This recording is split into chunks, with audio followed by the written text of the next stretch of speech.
again, everybody. So this is my second video in a series of videos about the Great Depression. So last video we talked about the state of the United States economy in the 1920s in the lead up to the Great Depression, and now we're going to talk about the causes of the Great Depression. So if you haven't already watched the video about what it was like in the 1920s in the United States, I suggest you do that. Otherwise, stay tuned to hear about how it happened. So this video is about the causes of the Great Depression. It's related to Stage 2 Modern History, Key Area of Inquiry 1, the causes and impact of the Great Depression.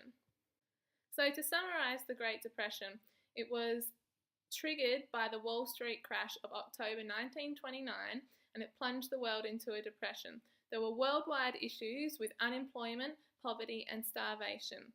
As we mentioned in the previous video, the 1920s, the economy for the United States was extremely strong, and because of this, there was an intertwined global economy. So when the United States market crashed, the economies across the globe experienced the same crash. There were three main causes of the Great Depression, and I'm going to talk in depth about two. So the first main cause of the Great Depression was speculation. The second cause were weaknesses in the United States economy. And the last cause was intertwined global economies. And I'm going to talk in detail about the first two, speculation and weaknesses in the United States economy. So the first key cause of the Great Depression is what's known as speculation. Because the United States economy was doing so well, people were interested in investing on the stock market. They saw it as a quick way to get rich, and at this time there were more buyers than sellers in the stock market. In 1920, there were only 4 million investors in the United States stock market, but by 1929, there were over 20 million investors in the United States stock market. This is because it was easy to buy shares, wait for the price to rise, and then sell them for a profit. Now, of these investors, around 600,000 of these investors were what's known as speculators. A speculator will borrow money from the bank to buy shares, then they will wait for the price to rise, sell the shares, pay back the initial amount that they borrowed from the bank, and keep the profit. And this was supported by the banks in the 1920s as well. And in 1929, they loaned out $9 billion to support speculators in the buying of shares. And this was all going well. Prices rose steadily in the 1920s. As mentioned in the previous video, the economy was doing well.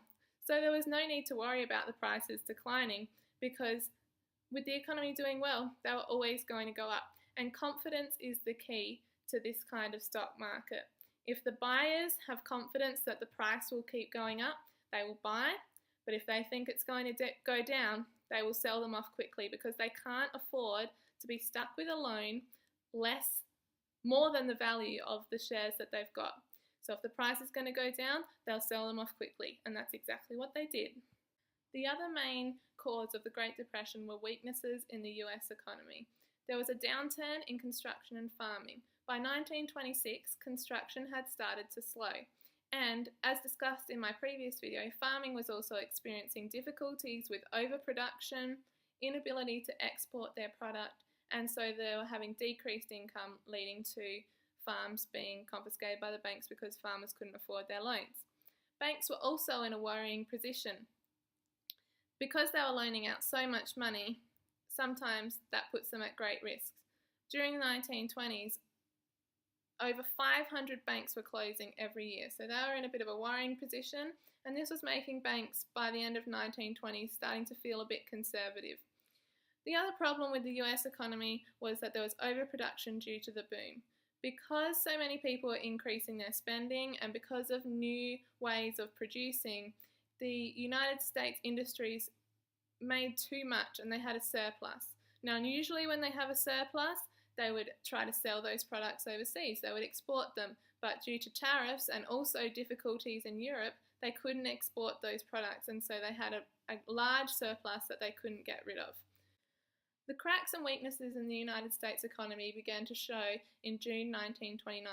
For the first time in years, the official industrial output figures showed a drop in production. This made people nervous. If companies were increasing their output, this meant that their share value would go up because people are still buying their things.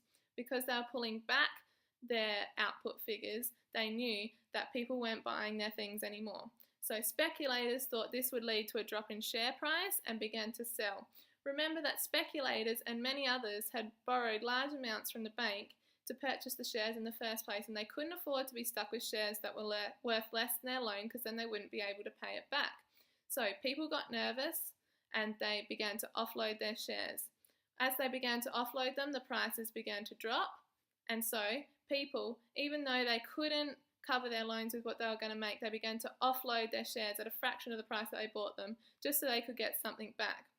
This all came home to roost on October 29, when people, speculators included, offloaded 13 million shares in one go, and shares were worth very little, next to nothing of what they were bought with, and people were stuck with huge loans that they'd bought their shares with, and they couldn't afford to pay back those loans.